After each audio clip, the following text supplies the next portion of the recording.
Hello, and welcome to my kind of rambling video on the visual novel Mahoutsukai no Yoru. Yeah, I announced this a couple days ago, or a week ago. My perception of time is fucked this year.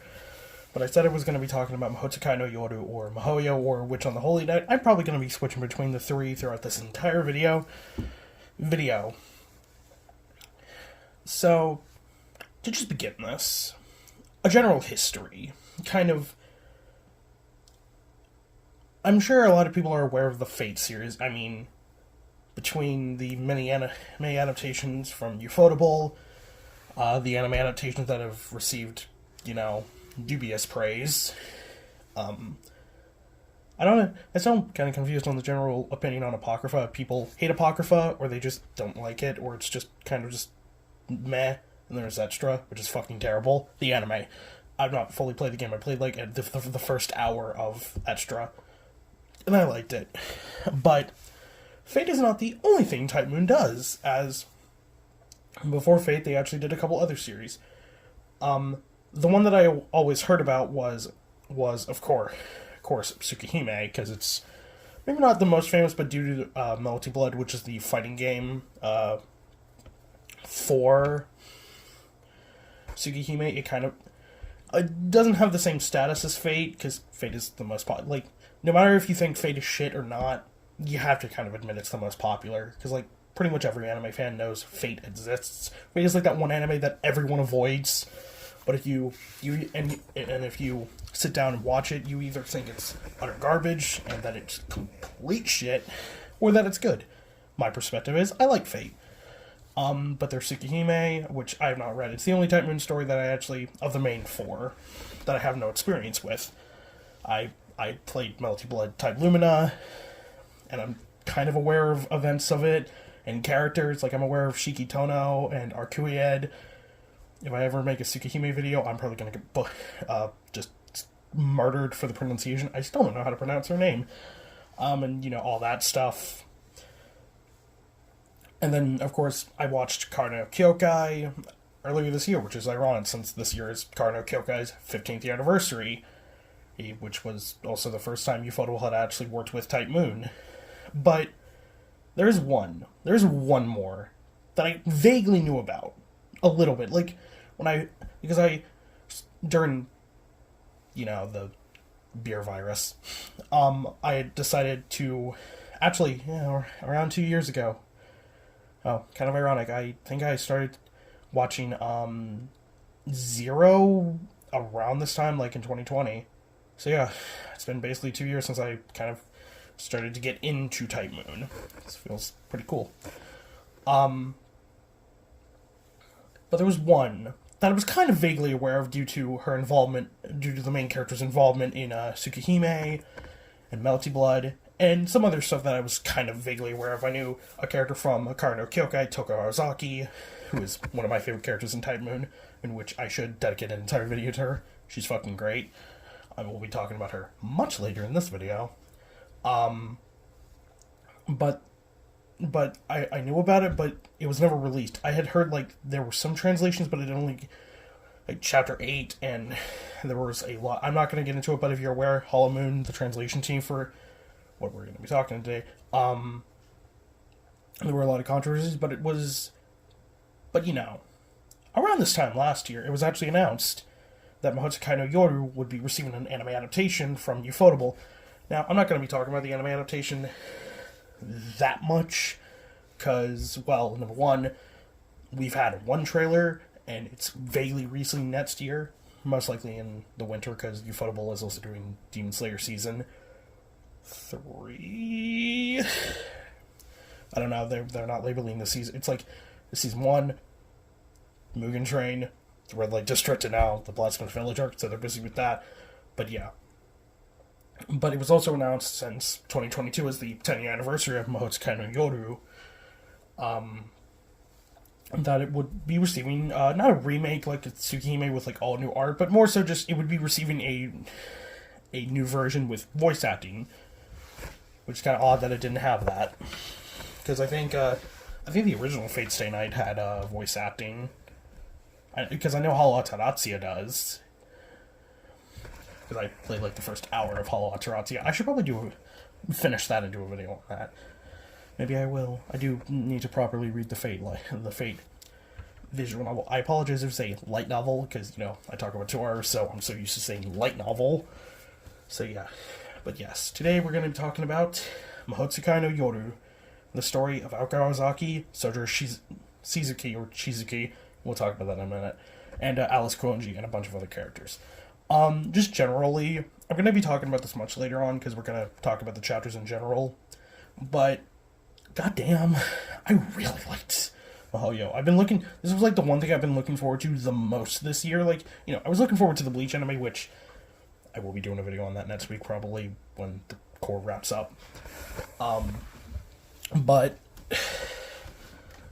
I was looking forward to it because I had heard nothing but, when the Mahoutsukai anime was announced, I had heard nothing but praise. Like it is one of the most important stories for Type Moon. It's great. The characters are great. It is one of the best things Kinoko Nasu has ever written. Even though I don't think he's credited as, like, the main writer. There's a lot of people, but, like, but Mahoutsukai was originally a novel Nasu had wrote in the 90s with art by Takeuchi, who, I'm not going to get into. Takeuchi's weird. But Nasu had a lot of, like, writing struggles when he was very young, so by the time he wanted to release it, he didn't, and then Karno Kyokai released, because I think Takeuchi just said, fucking release it. But then it came out in 2012 as a visual novel with art by Hirokazu Koyama, I believe that's his name, who's another artist you might recognize if you're a fan of Fate Grand Order, because he's one of the illustrators for a lot of the characters. I think the biggest one is Medusa, and Takeuchi's, of course. If you've seen a Fate character, you've probably seen Takeuchi's art, because he kind of has a bit of same face syndrome, because I remember I had some friends over and we were playing Melty Blood, and my one character's like, pretty much every female character in this game just looks the exact same face-wise, and I'm like, yeah, that's Takeuchi for you. Yeah, I believe that's the intro out of the way, but now, talking about the anime real quick, I'm not going to talk about this for too long, but basically, I just want to, how are they going to do this? Because it has been announced that it is a film, but considering Mahoutsukai is, like, even if you don't play the extra chapters, it's still, like, 20 hours.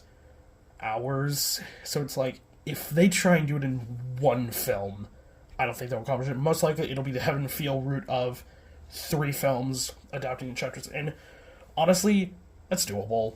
You're going to be stretching some things, and some things are going to have to be left out, and per usual, Sojiro and Aoko may not be as good of characters in the film as they are in the novel.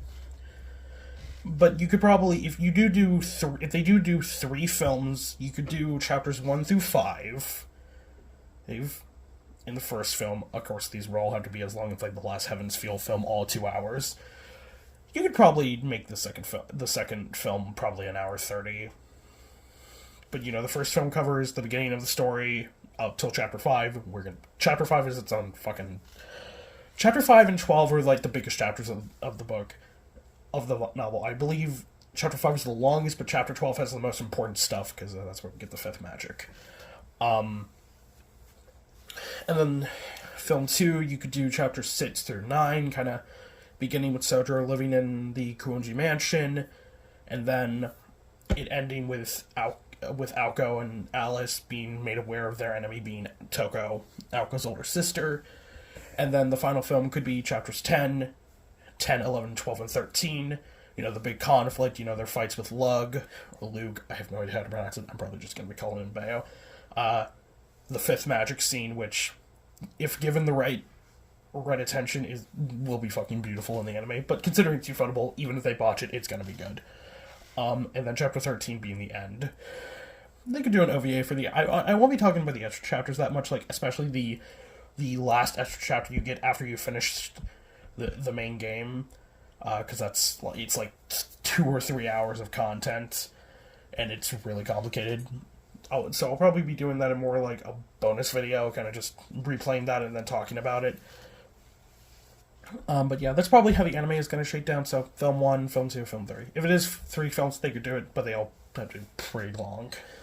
Anime Ufotable has been doing longer films, because one, Because how long was Mugen Train? Mugen Train was like 2 hours long or some shit. But yeah. So I would continue with this with talking about the chapters, but I do want to talk about a couple other things before we get into like the breakdown of the chapters. Which first is talking about the Tritagonists. So, like all Type Moon stories, you typically have a male lead and a female lead. Going through this for Kara no Kyokai, you have Shiki Ryogi. You know, she's the female lead. She's the character we kind of maybe not get to know the best, but she is the character we focus on for a majority of the films. And Mikia Kokuto is the male protagonist who we also focus on and is a big part of the story. You can't have the story of Kara no Kyokai without Mikia or Shiki. It just doesn't work, like, them together. Which, I do want to do a video on Kara no Kyokai, but I don't feel like I would be able to do it justice. But I do want to do a video defending the 8th film, because I've talked to several people who say the 8th film was bad, and I'm like, well, you really did not pay attention to the story of Kara no Kyokai, did you? But yeah. Then you have Tsukihime with Shiki and Arcuiid. I know you could argue... It's like with Fate and Tsukihime, you could argue it's different. Like, you know... You could argue it's like Shiki and CL. But it's like Shiki and CL or Shiki and Arcuiid. Also, real original Nasu. Kara no Kyokai and Tsukihime both have a protagonist that has dark hair, like, around their neck. Both have eyes, mystic eyes of depth perception, and both use a knife. Real original Nasu. I don't really care that much, but I just find it funny how... And they were only, like, 2 years apart? Yeah, it's whatever. But then you have Fate, which you could also make an argument for Fate, like, who is the actual heroine lead. But considering a lot of the art depicts Saber, like... I think there was, like, an official art of all 4 heroines, which was, like, Aoko, Arcuiid, Shiki, and Saber, so it's most likely... And, I mean, Saber, while she does have her own route, she is very much, like, the deuteragonist because she's important in every route. But you can make an argument it's Sakura, or you can make an argument it's Ren. I would argue Ren, because she is important in, like, every route, especially Heaven's Feel, and Unlimited Blade Works, of course. I don't know how much... Since we've never got a clear adaptation of the Fate route, I can't really have an opinion on that. That's why I need to read the visual novel. But yeah. So the first of these we're going to be talking about is Aoko Ozaki, who is the younger sister of Toko. Aoko is a weird character. I'm going to say that about a lot of things here, specifically the Tritagonists. Aoko herself... If you're aware of Tsukihime and you've seen her there, you might think, like, this is a weird... But, of course, it's like... I've seen many people point out, it's like...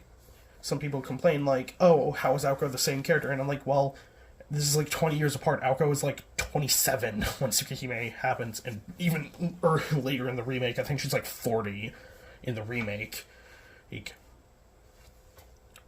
And she's, like, 17 here, so that's, like, a nearly 30, like... over 20-year gap. It's like, yeah, so someone who was a teenager in the 80s is going to be different by the time, like, the 2000s come around. Like Toko. Toko is a perfect example. She's a different...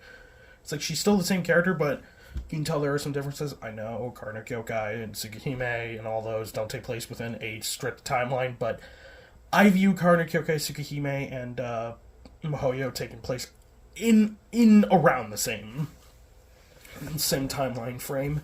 Just because it's, you know, Toko and Aoko.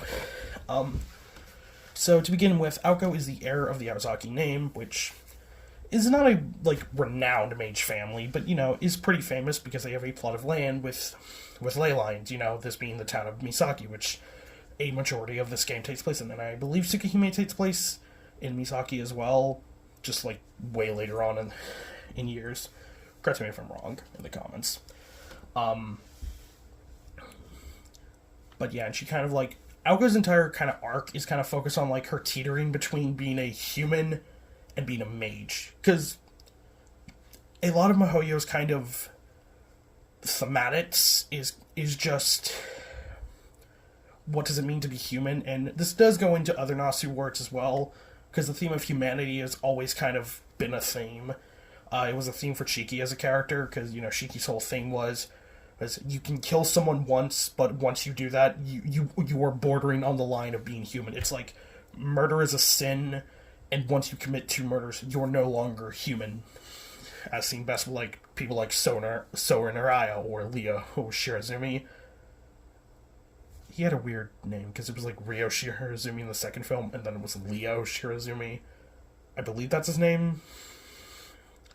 I don't know. We're not talking about Karen Koke, but you kind of understand the theme of within the Nasuverse there is this theme of just what does it mean to be human, especially for mages, because mages oftentimes are viewed as these inhuman monsters. Someone like Kiritsugu from Fate Zero was a perfect example.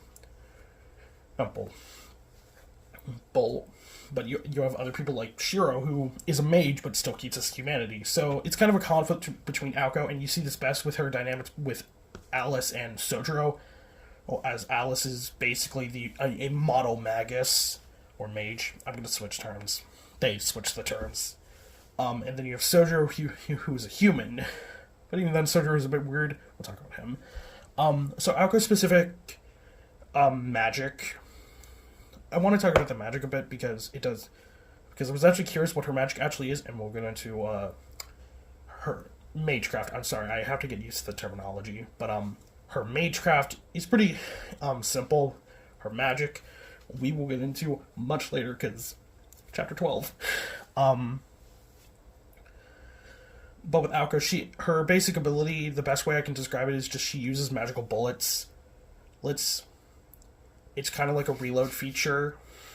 I don't know. It's weird to describe, but, she fires magical bullets. It's a pretty simple magecraft, but it is also pretty powerful. Later on, she pretty much fires, laser beams with these. So, yeah, but Aoko is a unique individual just due to the fact of, whenever Aoko does something, she never regrets it. She always sees it through to the very end and doesn't regret it. But it also is kind of a flaw of hers. Because she will say one thing, but then she'll have to do this one, and she has to go through with it. Like her entire conflict in Chapter 5 with, Sojiro and Alice, that's the whole thing there. But, yeah. Aoko is a complicated case, just because I feel like there are a lot more complicated runes with her character, her humanity kind of ultimately, through her relationship with, Sojiro, she kind of realizes she doesn't have to be alone. Or she doesn't have to lock humanity away.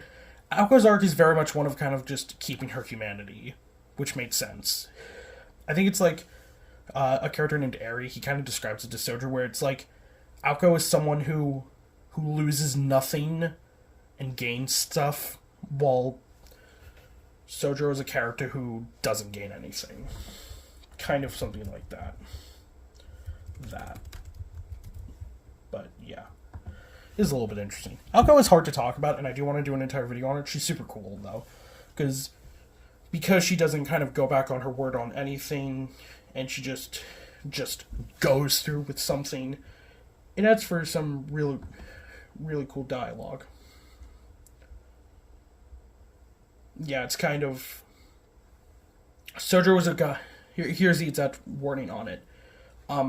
Sojiro is a boy who has accepted everything but has nothing, and Aoko, due to her past, threw away everything but never lost anything. It's because Aoko's kind of backstory is that she was the younger sister of the Aozaki name, and typically how mage families work in the Nasuverse is when you have 2 children, the older, or I guess more prominent of the 2, is going to inherit all of the magical abilities and kind of teachings of their family. But due to Toko being kind of not suited to the Aozaki magic, Aoko lived as a normal human but was aware of magic, and then had to throw away her human life and start living with Alice and try and become a mage. And it's, she's not happy about it, but she still accepted it, and she's going through with it because she never goes back on her word. It makes Aoko a pretty cool character, because it may seem like she doesn't have any regrets. So yeah, does everything. I think I like Aoko a lot. I probably will do a video in the future just on her. Sojiro. Boy, Sojiro is weird. Sojiro is a weird character just due to the fact that he's just weird. I don't know how to describe it. So, Sojiro's main conflict within the novel, is that he is attending Misaki High School after living in the mountains pretty much all his life. He's, I think, the same age as Aoko. But due to this, he had no concept of technology, so he has no common sense. So yeah, it's just kind of weird. And Sojiro is also very much like someone who he kind of just goes with the flow on everything. Or more so, Sojiro kind of glides through life without a purpose. As a majority of the novel, what Sojiro does is essentially he works. He has I think the total number of part-time jobs he takes on at one time is like four, and it's fucking ridiculous. Like, he's working 4 jobs a day and only has like 1 or 2 days off a week. Which, I mean, yeah, it goes into Japanese culture, workaholics. But it's like, it seems to never bother Sojiro or never tire him out. Because even after, like, staying up an entire night studying with Aoko, he does all his part-time jobs and does an exam, and he doesn't seem fatigued in the slightest. So, yeah, there are definitely hints that Sojiro is less human than you think he is. Honestly, Aoko is probably the most normal out of the 3 protagonists. I say protagonists. We'll get into Alice. But yeah. I guess Sojiro's entire character is kind of just building off other characters, because since he kind of goes through life with no purpose, with kind of just no drive, he has to bounce off other characters to try and give him that purpose. This is best seen with, like, Aoko, Alice, and Tobimaru especially. Tobimaru and another character, Hosuke, they are very much key to Sojiro's character, because it kind of makes Sojiro realize there is a point to life. And I'm not exactly sure if Sojiro does come to that conclusion at the end of this, because while he does help Aoko and does save Aoko and Alice's life at the end, and punches out Lug, which is, I will talk about that scene much fucking later, but it's a really good scene, and but it's kind of this thing of, like, Sojiro, due to being from the mountains, is kind of just, he has no common sense, and yeah. So this isn't strictly stated, but I believe the implications is that Sojiro came from, this was an established thing, I think, that was started in Fate. So Caster's master in Fate, he was like a normal guy who came from a group of assassins living in the mountains and then came down to be a teacher. I think it's meant to imply that Sojiro kind of comes from a different background. That's why Sojiro is so kind of, like, muted, while, like, he doesn't. But at the time, one of his funnier lines, because, it's a Nasu work. He also, when Aoko tries to kill him in Chapter 5, he just has the simple line, "Murder is wrong." And I'm like, oh, gee, you fucking think so, Jiro? It's fucking funny. But yeah. Sojiro's a bit weird. I'll talk about him a bit more when we get to Chapter 12 is where I think Sojiro and Aoko's characters really just kind of heighten. Where it's like their conclusion. But yeah, and finally we have the somewhat third protagonist, Alice Kuonji. Alice is very weird by mage standards, because Alice comes from the Kuonji family, which isn't traditionally a mage family, but her mother was a mage. It's more so, she kind of comes from a long line of these things called Menster witches, and she's essentially a witch. She is a witch in the modern day. The title Witch on the Holy Night, which, if you're wondering why this is a Christmas video, Witch on the Holy Night refers to Witch on Christmas. The finale of this novel takes place on Christmas, which makes me laugh significantly that Aoko attains the 5th magic on Christmas. I guess that's her Christmas present. So Alice is genuinely, I think, the hardest character to read, because she doesn't say a lot. She only really speaks when it's absolutely necessary, and she just doesn't talk a lot. Like, even I'm not completely sure what's her character arc. I believe it's just kind of like either kind of just living with herself, or just, yeah. It's just weird. I don't know. like, I feel like I'm not going to do enough justice to like, Alice is a good character. I do like her a lot. Like, she's definitely, this would be a lesser novel without her, but it's just kind of Alice's, like, it's kind of, I think it was, it's like stated, like, Alice lost her humanity before she was even born. It was kind of like her humanity was taken from her at birth. Because even at the point in the series where she's only the same age as Aoko, she is like a fully fledged mage. Like, she has a complete magecraft. She knows the inner workings of it, and she has just perfected everything just because she's always been that way. Also, a little cool lore detail.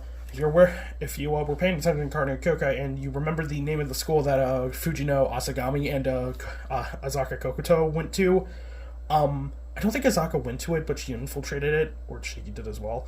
But you know, the school that Fujino goes to, and the main source of conflict within the sixth film, which is, I mean, people point out the eighth film as being the worst in Karno-Kyokai, and I'm like, yeah, the sixth film exists because it's just not the best adaptation.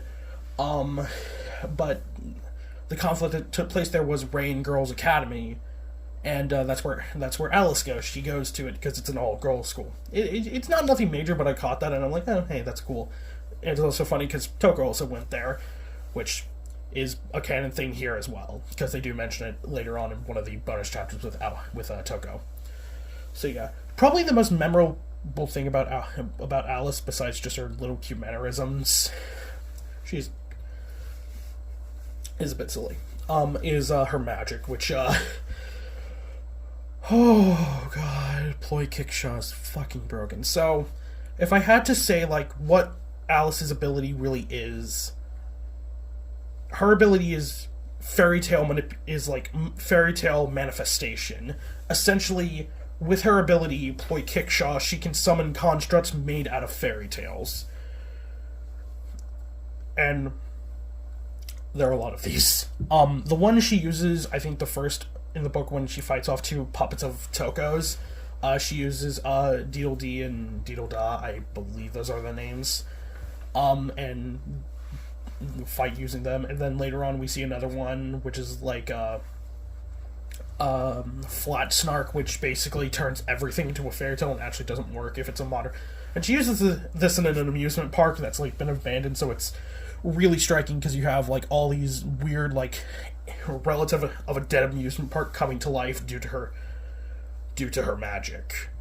And then later on she has I believe they mistranslated it, but she has one based on London bridges falling down, which you may recognize if you read Record of Ragnarok, because it's the song Jack sings. You know, London Bridge is falling down, my fair lady. It's probably Alice's, like, Flat Snark is probably her most powerful, but it is kind of limited. But straight up just London Bridge is probably her most, like, broken, because it's the most powerful, like, physically. Like, even Toko, who was a seasoned, like, mage and much older than Alice, pretty much had no counter to it. Her only counter to it was a fucking mystical fucking werewolf. Yeah. So is that all I have to? I will say I do like all the three main characters. They all complement each other. You know, Aoko and Sojiro bounce off each other perfectly. Because Aoko constantly insults Sojiro because his lack of common sense pisses her off, and Sojiro's just completely fucking. The plot of Mahoutsukai no Yoru can just literally be described by Sojiro didn't understand a thing. Because yeah, pretty much. That's Sojiro's entire character. He doesn't understand fucking anything. Like, they tell him what magic is, and he's like, I understood nothing. He actually understands a bit. He, weirdly enough, does get some understanding of magic, but, like, very surface level, and Aoko and Alice are just like, why do you take it from that? And Alice and Aoko also have a great dynamic, because they're pseudo, like, friends/enemies, because they constantly butt heads on issues, but they still are friends because they've been living with each other for 2 fucking years. They also live in a, per Nasuverse requirement, they live in a giant, creepy, old mansion that's like 100 years old, you know, like fucking Ren's mansion from Stay Night, which is abandoned. But yeah. I'll talk about the more complicated details of the characters in Chapter 12 when we get there. So next, Toko time. So, the main antagonist of this novel is Toko Ozaki, which you might say is a bit weird, considering she seemed pretty good in Karno Kyokai, but it is implied that this is more of a angry Toko. Because the main conflict of Mahoutsukai no Yoru is essentially, Toko is a bit pissed that her younger sister, who had no concept of magic, or, like, couldn't do any magic, was chosen to be the family heir, but she wasn't. So essentially, she's trying to destroy the bounded field around Misaki, so Aoko loses rights to it, so Toko can take on the rights, and then, in more ways than one, essentially become the owner of the land.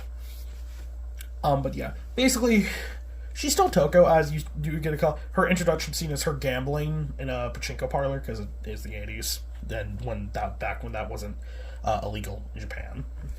I think it was still illegal in Japan, but, it was more acceptable back then, I believe. I don't know. The only concept of Japanese pachinko laws I'm aware of is only because KOF and that whole debacle. Toko is a pretty cool character in here, but, she gets introduced with gambling, and I actually knew it was Toko, because I'm like, didn't Toko say she was a gambler? And I think I just got that mixed up, because Toko, just loves to spend money. That whole scene where, Mikia's like, why am I not getting paid this month? And Toko, I was like, oh, I'm sorry, I was online and I saw this, I was on an auction and I saw this really cool Ouija board and I wanted to buy it. And Mikia's like, I can't fucking believe you. And then Toko just immediately asked for money from Mikia. I love Toko, she's such a bitch, but I love her. But yeah. You don't get a lot with Toko. She really doesn't come into play till chapter... You get that one scene where Sojiro finds her and then just fucking butts. Which, I believe he mixed up Aoko and Toko. Which is weird, because, number one, their hair is not even cut the same way.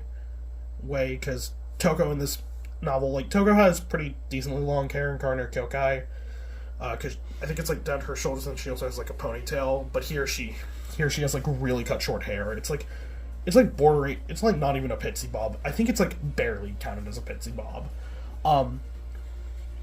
She also wears this really skimpy, not skimpy, but, very tight winter coat. Which, yeah, Toko's attractive. I will not lie. So, she tries to tempt Sojiro with her attractiveness, and I'm like, Sojiro, I'm not as strong as you.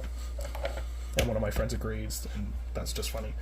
But Toko is not working alone, typically, as Toko does like to have herself some partners, so, where she had I think Shiki was 19 for most of Karno Kyokai events, and she was 20 towards the end,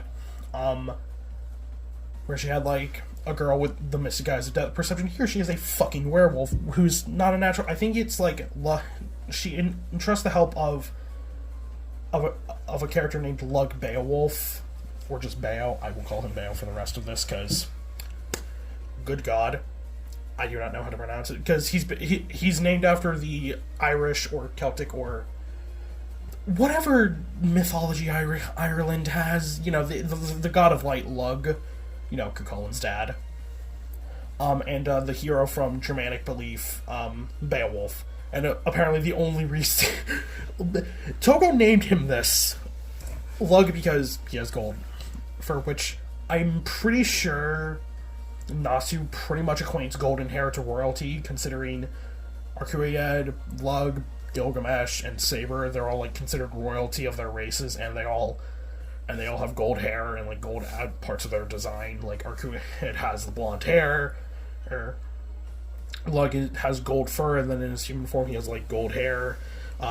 Gilgamesh is Gilgamesh, and Saber has yellow accents and yellow parts of her armor, and she also has just yellow hair. So yeah, I'm pretty sure Nasu just acquaints gold to royalty, which makes sense.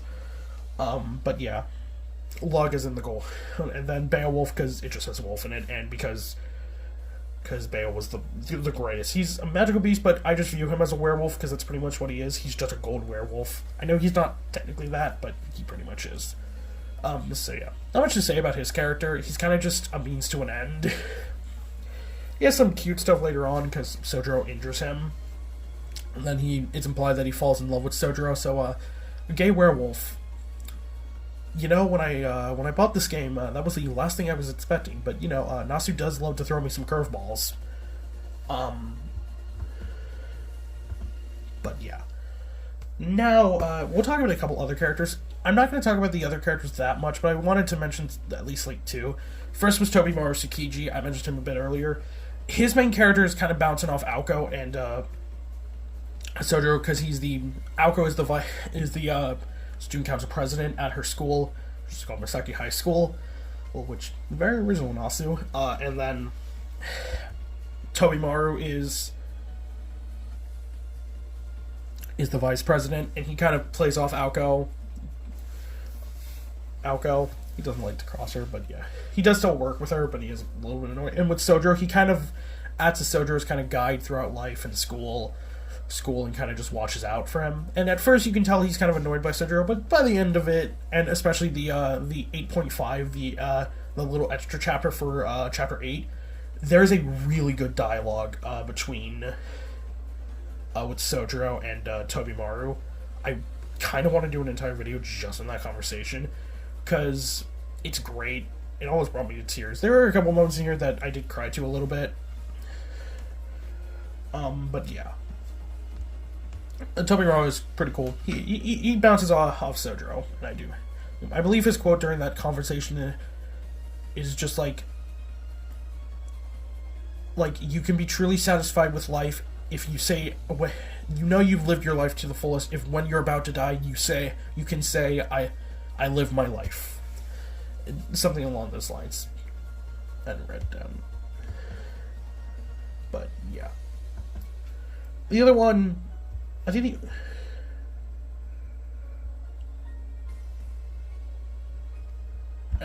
the only other character I wanted to mention is Kojika Kumari, who is the treasurer of the student council. She doesn't play that much of a role, but she plays as a little nice friend to Sojiro and Aoko. A lot of the characters just kind of have a combined relationship with Aoko and Sojiro because they're the two protagonists, so it makes sense. She kind of just acts as a guide for Sojiro and kind of annoys him a bit. She also has this really dark dialogue with like an extinct bird. I did not write down what the bird race was, but there was like this whole conversation she had with just like writing with just like this like bird species that was like in the billions, like even more than the human race, and humans hunted them to extinction. But yeah, I think the only other characters that are mentioned is there's a church within the town of Misaki, where of course this is the one time in verse where the church does not play a major role. I mean, the church doesn't really, at least it shows up. I don't think the church ever gets involved in Karanoke, weirdly enough. But, you know, you're the father, I think, Eri Fumizuka, who, I think is implied he killed Aoko's grandfather. And him and Toko had a thing, and then there were two other members of the church, Ritsuka and Yuika Suse, where they don't have that much dialogue. Yuika is more like the typical executor. She's like this emotionless, doesn't do a kind of just like is very strict, and then Ritsuka is the more passionate of the two, you know. Yeah, I think that's all the characters I want to mention. Yeah, there's a little funny thing. We do meet another mage in this, May Riddle Arkadol, I believe her name is. She only comes into play during the bonus chapter where Kumari is the main character, and pretty much the only thing of relevance is that Aoko is that she's a pop idol who's a mage, which is very funny. But additionally, she was the one who named all of Alice's ploys, which is kind of a cute lore building thing. So yeah, before we get into the chapters, this video is already long. It's already the longest video I've ever made at 8, but I'm still continuing. So the biggest thing in Mihoyo, I feel, is the whole explanation of the magic system. Because this novel kind of exists to explain the magic and kind of the thought process. So there's always this kind of disconnect a lot of the times when you have a very complicated magic system, like in Tuaru. Tuaru has a very complicated magic system that even I don't fully understand, and hopefully I'll understand it one day. Oh god, I still have 40 fucking books left. God help me. But it's kind of established. You get little hints, like, there's a difference between, like, mage and, like, magic and magecraft. Like, magecraft is pretty much what everyone uses, and then the magics are just, like, very powerful. And also, something that actually does make sense. We actually get the reason why secrecy is a thing. Why, like, the first rule of the clock tower is secrecy. Because the more magecraft gets discovered, the weaker it gets. Because magic is derived from the word mystery. So a lot of its power is derived from the mystery of it. And the older something is, and the more or less it's understood, the more powerful it is. That's why Lug is so powerful. Because no one knows about him besides, like, Aoko, Toku Sojiro, and Alice now. So, like, he is so powerful due to that reason that no one knows about him. But the other where like, fire magic probably isn't that powerful. This is also why you can't have, like, super octane magic, like, very powerful fire manipulation or, like, water manipulation, because, like, everyone knows about that. So, yeah. Also, a little thing that is interesting is hair is something that is mentioned. You do notice a lot of mages in the world seem to have really long hair, and that's actually made sense because the hair also contains magic circuits as well. This is why. That's why I assume why Aoko, when she's older, has really long hair, like nearly down to, I think, like her thighs.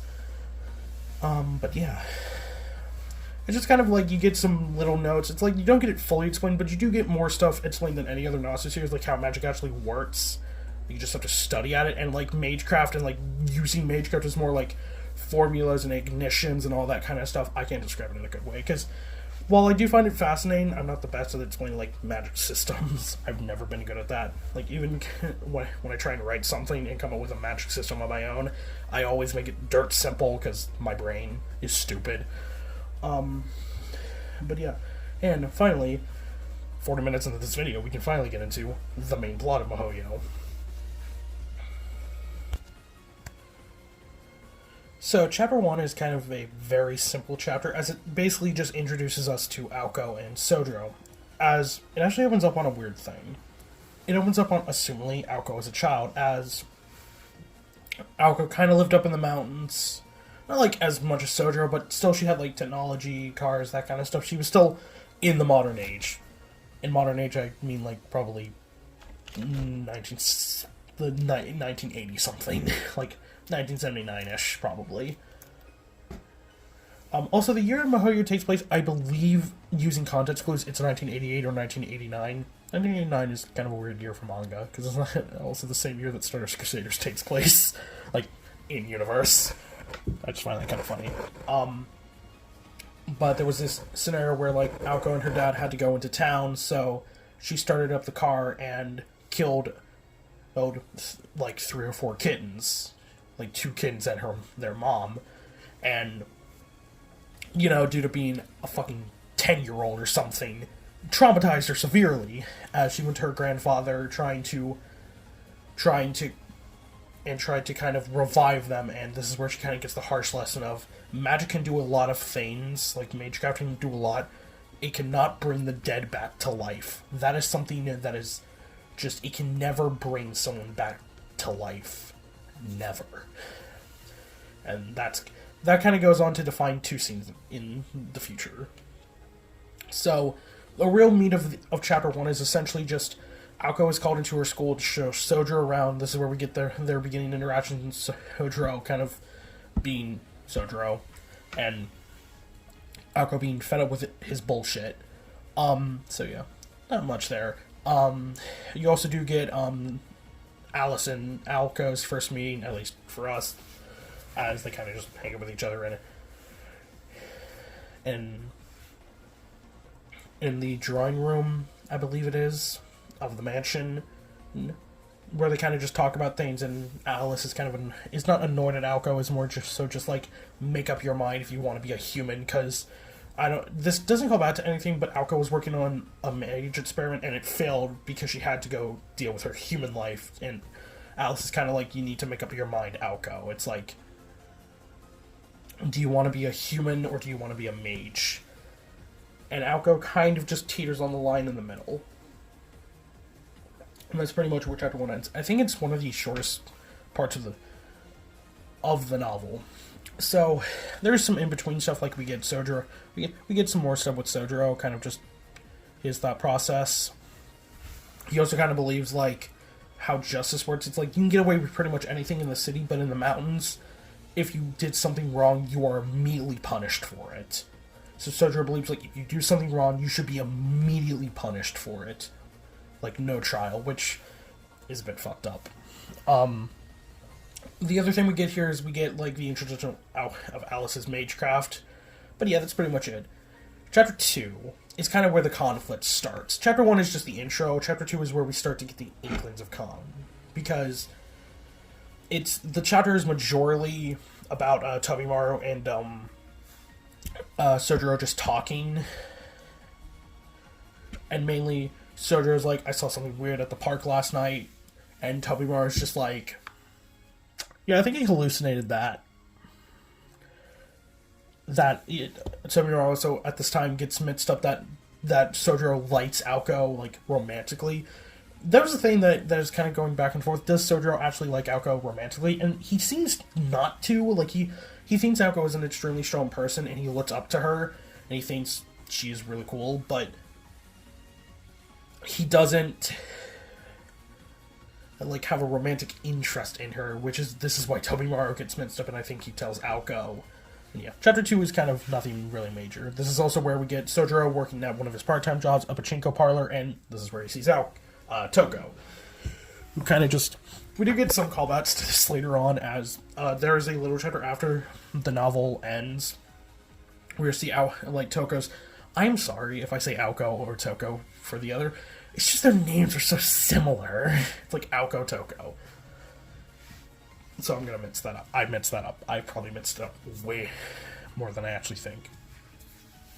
But yeah. Chapter 3 is the shortest. It is like 15 minutes. I was actually surprised of how short it was. And it's basically just... This is kind of like...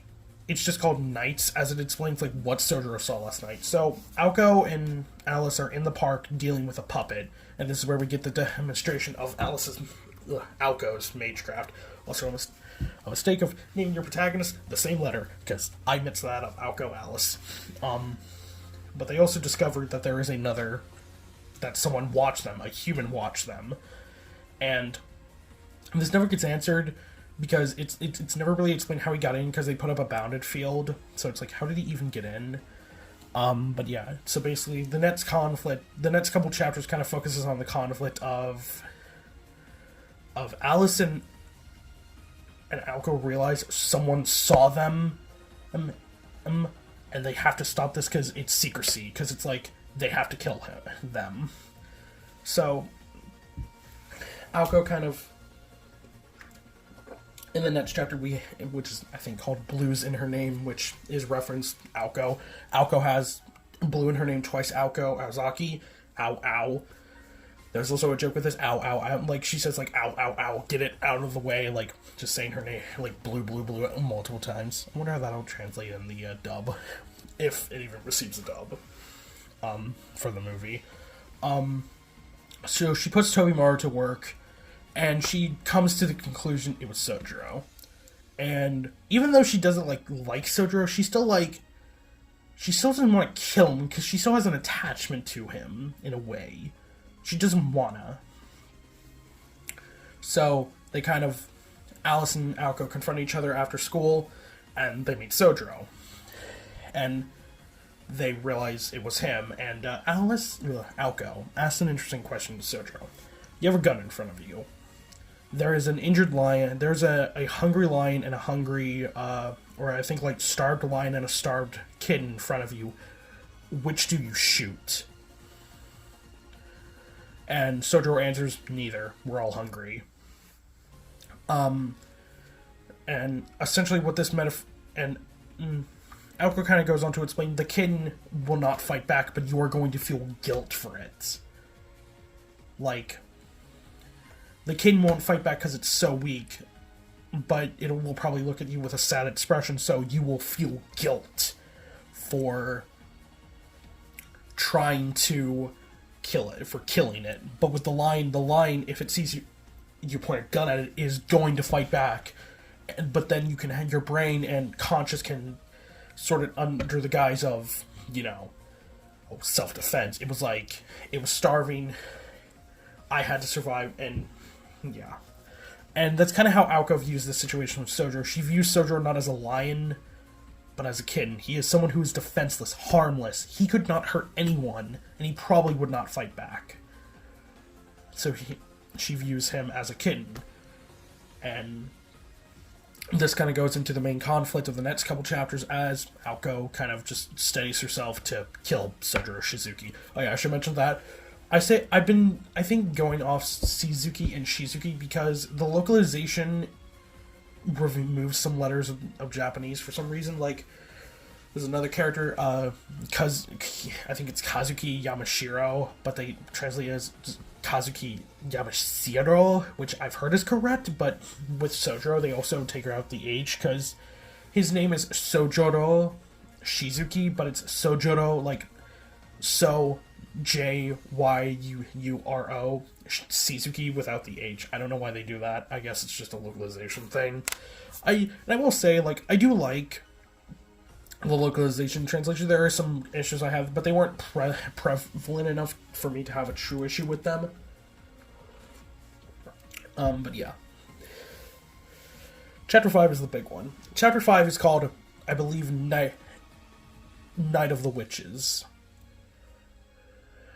Yeah, because the first chapter, so Aoko leaves a letter at Sojiro's doorstep like, hey, meet me at the park. Meet me at the abandoned amusement park, because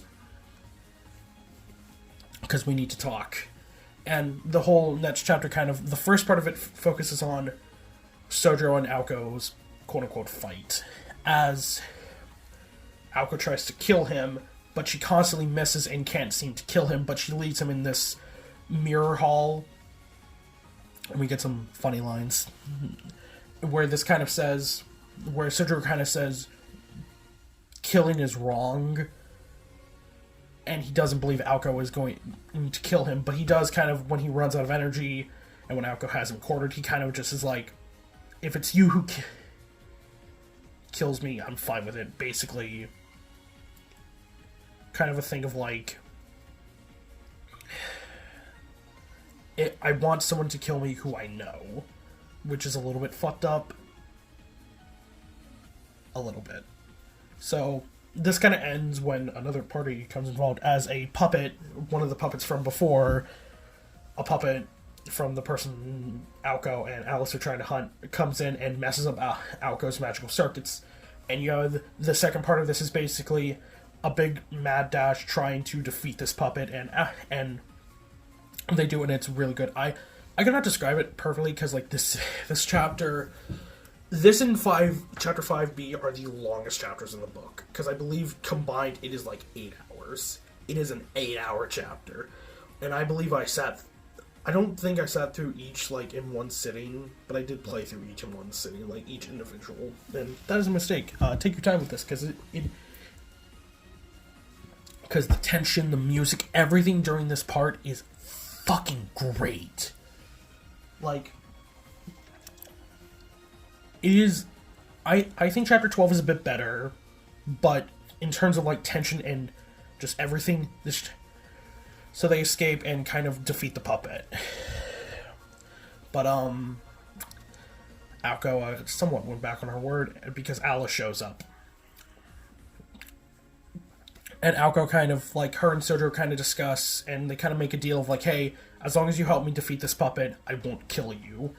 And Alice is kind of like, and Alice shows up after this, and is like,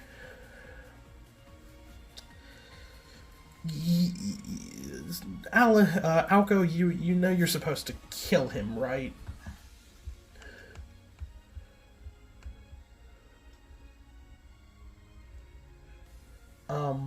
But yeah, oh boy.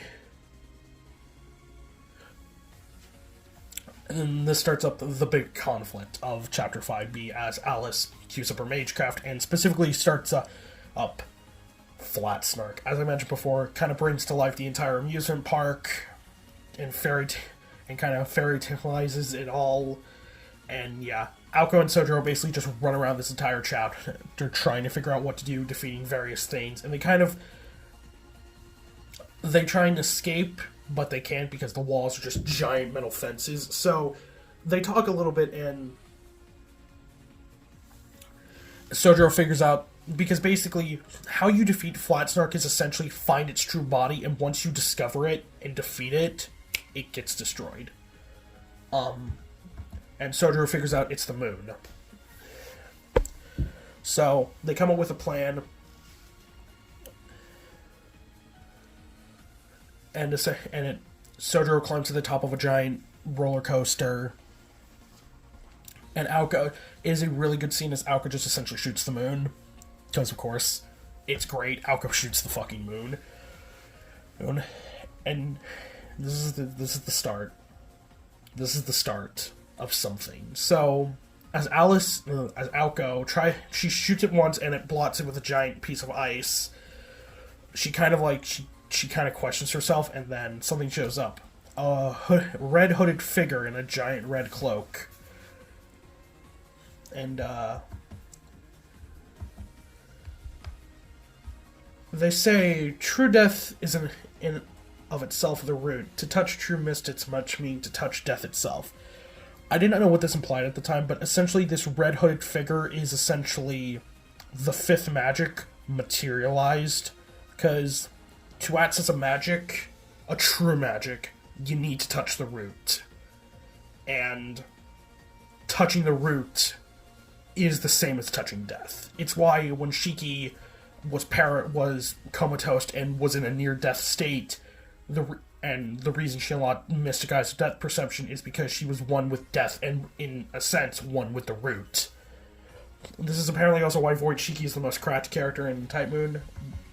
One of the people I talked to on Discord says that. I don't fully understand it, but I assume it's because she's always connected to the root in death itself, so yeah. So yeah, this kind of ends the conflict, and when she destroys Flat Snark, it also causes Flat Snark to, rain down these arrows, and Sojiro sees this, and it's like, okay, save her. And he just runs at, 60 miles per hour down this roller coaster. This is also how you get a little hint that he's inhuman, because he does that, and then he saves her, and the puppet is also trying to kill her because it survived getting a building fucking crushed on it, because when Toko mates a puppet, she mates a puppet. And yeah. And then that leads into kind of the end of the chapter. Sojiro and Aoko kind of talk. They have a nice little conversation. Sojiro gets punched out, because he kind of falls unconscious. And Aoko kind of just is she kind of just commits herself to saving Sojiro in some way or another. And that's the end of Chapter 5. Chapter 5 is, again, I cannot do it justice. It is one of the best parts of the book. And I believe Chapters 6 through 8 are so chill and kind of, take it back from the intensity just because of how intense this chapter is. I also think it's longer than the entire...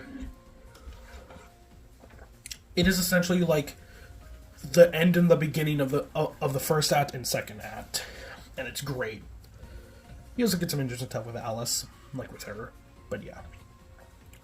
So, it's also playing off, because this is only one of two. These two are only 2 of 4 chapters that are actually part 1 and part 2, because chapters 11 and 12 are also Night of on the Holy Night, Witch on the Holy Night part 1 and 2, but they're not 11A and B. No, it's 11 and 12. So chapter 6 through 8 I'm going to just talk about in general, because it's kind of just, you kind of just get back to kind of a daily life. Chapter 6 is Sojiro he moves into the mansion, he gets kind of explained what magic is and the conditions. You kind of just see their day-to-day life. It's not really anything major, and I don't feel like focusing on it for too long, because it's best kind of just experience for yourself, because it's just kind of, it's just kind of chill. It's kind of like a cool down. It's kind of like, the second act is really chill as you kind of get more dialogue between Aoko, Alice, and you also get stuff with Alice and Sojiro. I would say the main conflict of this part of the book, of like the middle part, is kind of Alice is not approving of Sojiro. Aoko wants to help Sojiro, kind of like, hey, I don't want to kill him. So their kind of solution is, you're going to live here, until we find a rune, because there's apparently a rune that can erase people's memory.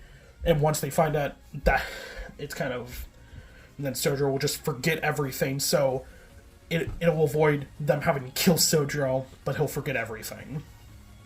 Chapter 9 is where shit kid, so, once again. But Alice and Sojiro kind of have some back-to-back, and Alice kind of, through some means, kind of just is fine with Sojiro. And I like to believe, and I also believe she doesn't even hate him, it's just kind of like, he was someone who just disrupted the mansion's peace, so, yeah. Chapter 9. Okay, so Chapter 9 is both chill and intense, as Sojiro gives Aoko and Alice tickets to an aquarium. And they go and kind of just chill. It's not actually anything major, as they kind of just, they're there in an aquarium. This is also where you get Alice's love for penguins, which makes Alice best girl, because, as we all know, penguins, best animal, bar none. But this chapter is also called Scarred Scar Red, which, if you're aware of Toko, it's her. She shows up to the doorstep of the Kuoji mansion where Sojiro is only there, and she kind of confronts Sojiro, talks to him a little bit, and then intimidates him, and is like, I don't want to involve you in this conflict, Sojiro Shizuki. I like you, so just either join me so I don't have to kill you, or don't get involved at all. And Sojiro kind of refuses, and she's like, okay. As Alice and Aoko also come back, they have to fight a shit ton of puppets that Aoko and Alice just kind of completely destroy. I believe Alice, I forget what, Banda Snatch, I believe is what she uses.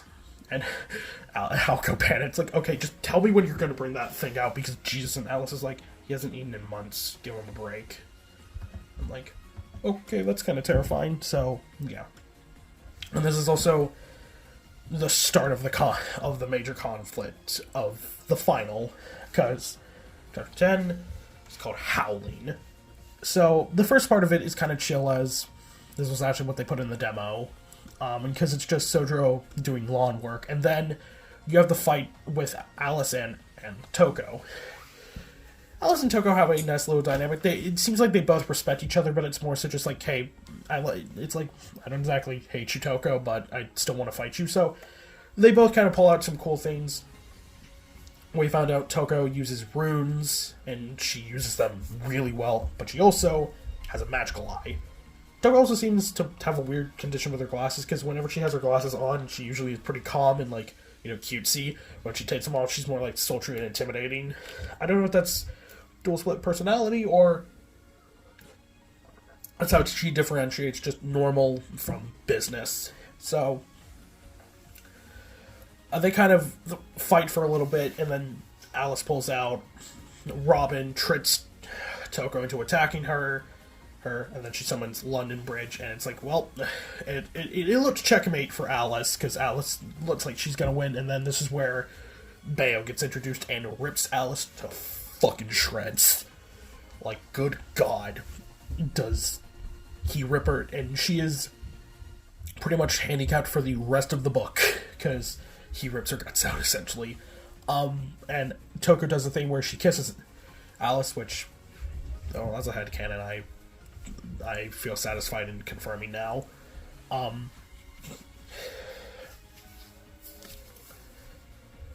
And she kind of, I forget the exact, like, plant or fruit that she used, but she uses this, like, plant that, like, messes up your magic. So if Alice uses any magecraft, her circuits will basically be fried, or, like, she'll be in immense pain. So yeah, and Sojiro hears this over the phone, goes to save her. It's a really nice scene of Alice like, why are you helping us? It's like, I care about you. It's like, there's also where Toko's like, yeah, you've made an enemy of me, Sojiro. So yeah, we also find out Aoko gets really messed up. and they go to the church to see how bad. And we don't ever get like a strict statement on how bad it is, but Sojiro kind of just says, it's a line from Sojiro as kind of like, Sojiro never wanted to see something like that ever again.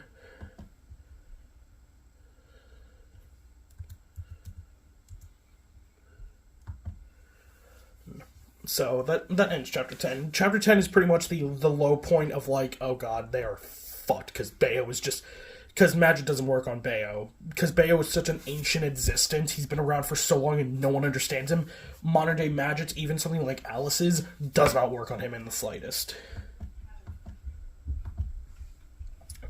So, you have some conversations with Aoko and Sojiro, and it's pretty nice.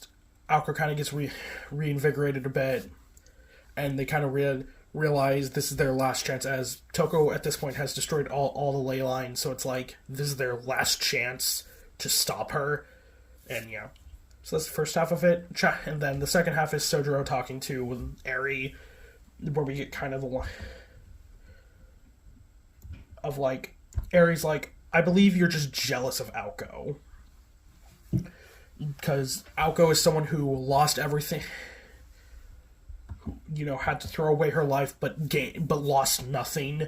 But Sojiro is someone who just kind of gains stuff, but doesn't improve. It's like, Sojiro doesn't have a place to call home. He is kind of, his existence is meaningless, and that's why maybe he's jealous of Aoko, is because Aoko lives with such drive, such motivation, such just... She always has a clear goal in what she is trying to do. But yeah. And then chapter 12.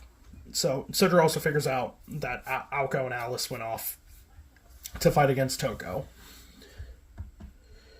And this is where we get chapter 12. Witch on the Holy Night, part 2.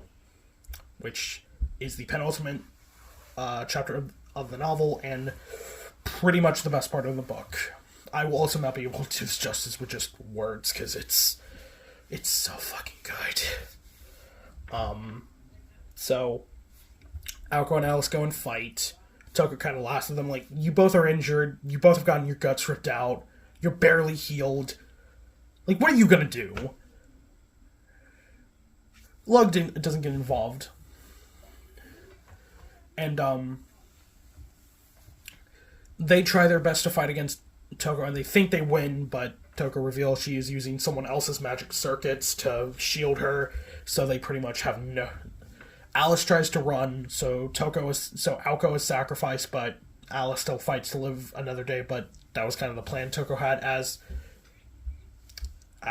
Bayo ambushes Alice and nearly kills her, because she was already pre-injured. It's been a while. And Aoko tries to fight against him, gets both her legs messed up, and then this is where Sojiro gets involved. And oh boy, is this something. So Sojiro doesn't pay attention to Lug, and which annoys him, because like Bayo kind of, his entire character is kind of just, he has this complex of he is the greatest, because no one can make... Because he has never known death, he has never known injury, he has never known anything of the sort. So he is a supreme being.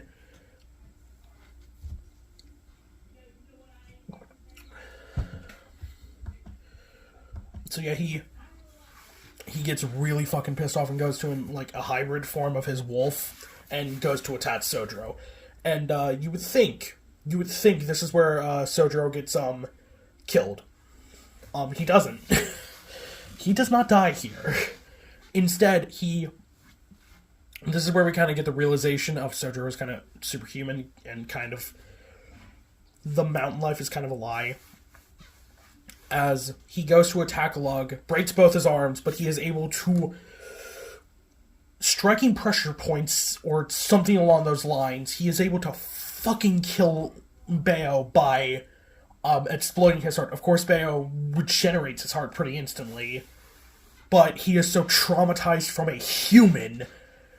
basic human being able to kill him, he is traumatized and unable to do anything. Because he's like, was this thing even alive? Sojiro fighting him essentially just traumatized him. And that is Sojiro's like best moment, because you just see a face of just... And it's kind of a line of, Bayo realizes, if I had killed either of those girls, I would not be alive. This man would have killed me. You also get some cool stuff where some of the lines Bayo says about Sojiro are in red, and the only other time there's been red text is when the fifth magic is involved, when Aoko's Death Shadow shows up. Which we're about to. So, and also Sojiro is superhuman because he does like Shiki. He doesn't even react to his arm being like fucking mauled. Like, he just punches Lug in the chest, and all his fucking bones get shattered, but he doesn't even care. It's fucking absurd. And he goes to pick up Aoko with a broken arm, and Aoko is kind of just stunned, like, what the fuck? And Sojiro had a really good moment. Aoko has a really good moment. As Toko kind of uses a rune and cuts Sojiro in half. And this goes into the main conflict with Chapter 12 of the finale. As Aoko, not in a rage, but she finally steals herself and uses the fifth magic. 5 timeless words.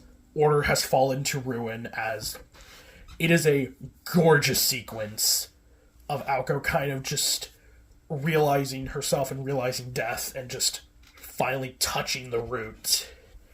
And she achieves the fifth magic. Magic Blue. So, time manipulation is fucky. But yeah. She achieves it, and it allows her to essentially manipulate time, as she uses time to essentially turn back 5 minutes to save Sojiro's life, but also uses 10 mental years of Sojiro's life from his childhood to accelerate her age and her experience 10 years. So this is why she gets her red hair. I also thought I had a misconception here, because I thought this was where she permanently gets red hair. But no, she only temporarily gets it here. So she has 10 plus years of experience as a 27-year-old Aoko. And she fights against Toko. And, Toko kind of gets her shit kicked in. Yeah, 27-year-old Aoko essentially almost kills Toko. But Sojiro being alive again. You also get a really cool shot of the field they were finding was the snow field around the old school building, and it turned into a blue glowing flower field, the one they used in the trailer. As Aoko kind of steels herself to kill Toko, but Sojiro grabs her arm and stops her, because if Aoko takes a life, she will no longer be human. Or she'll finally kind of move over to being a mage. And Sojiro doesn't want that. So he essentially says, I'll kill her. But Aoko stops him, and they kind of come to an agreement of just, I will curse Toko. She curses Toko to never return to Misaki in 10 years, and Toko even is like, yeah, I have no interest anymore. Like, Toko is very enraged by the fifth magic, because it's like, this is the secret that old bastard was keeping all these years. So yeah, it's great. Just Aoko using the fifth magic. It is a stunning sequence, and is easily the best part of the novel. I cannot do it justice here, but it is just phenomenal. So it kind of ends there with Sojiro coming out with Aoko as a 17-year-old, and Alice is like, well, neither of you are going to remember this, and Sojiro kind of is okay with that. And that's what ends Chapter 12 in easily the best part of the book. So Chapter 13 is pretty chill, as a couple days go by, probably a week. Not a week, because this takes place on New Year's Eve, as Aoko and Sojiro are going to Aoko's grandfather, because he can erase memories. And Aoko kind of, like, she doesn't want to, because now she's kind of friends with Sojiro. She doesn't want to see him gone, but at the same time, it's like she still has to keep up that mage act of secrecy. So Sojiro goes, talks to Aoko's grandfather. Yet nothing really happens of it. As he kind of just shoots him off, and is like, if anyone should erase your memories, it's Aoko. And yeah. And essentially Aoko is just like fine with it, as they'll figure out a way. And he kind of, the book ends. You do get a 3-month time skip to the very end as Aoko discovers the book for erasing memories, and she just kind of shelves it and is like, no more. And that ends Mahoutsukai no Yoru. The general theme of Mahoyo, I feel, is finding your place in the world and finding your humanity. Is like, oftentimes in life we just glide through it and don't find any purpose, but through the people around us we can gain that purpose. And even if we have a purpose, maybe it's not the true purpose we have, and with those around us we won't be alone. So yeah. And that is Mahoutsukai no Yoru. This is the longest video I have ever made, and it will probably take me like 2 hours to edit, but I'm glad I did it. I hope whoever watches this, you enjoyed, and I will probably be doing a much more in-detailed video in the future on Mahoutsukai no Yoru. Please play this. I cannot do justice to any of the characters or story. Please go fucking read it. It is fucking great. And one of my personal favorite things I have experienced in 2022, if not my favorite. If I did not experience Gurren Lagann and Kara no Kyokai, this would easily be the best thing I've experienced this year. But yeah, if you like, and go play it. I think it's on PS4 and Switch at this point. The English translation. Go buy it, because the reason this is also important is that if this localization does good, we will get more of Type Moon localized, and that is a godsend, considering this is the first visual novel they have ever localized and translated. If you like this video, and yeah, that's pretty much all I have to say. I cannot think of anything else. Tell me your favorite character from Mahoyo. Mine is probably Aoko or Sojiro. They're both fucking fantastic characters. Toko is pretty good as well. But yeah. So if you like this video, like, comment, and subscribe, and I'll just do all that YouTube stuff. I hope you enjoyed this video, since it is probably the longest video I have done in recent memory. And God, it is long, and this will probably take a while to upload. But yeah, hope you enjoyed. This will be Neo signing out, and Merry Christmas, as this is the Christmas video. I hope you have a Merry Christmas and a Happy New Year. I will make videos before the New Year, but you know, prosperity. This will be Neo.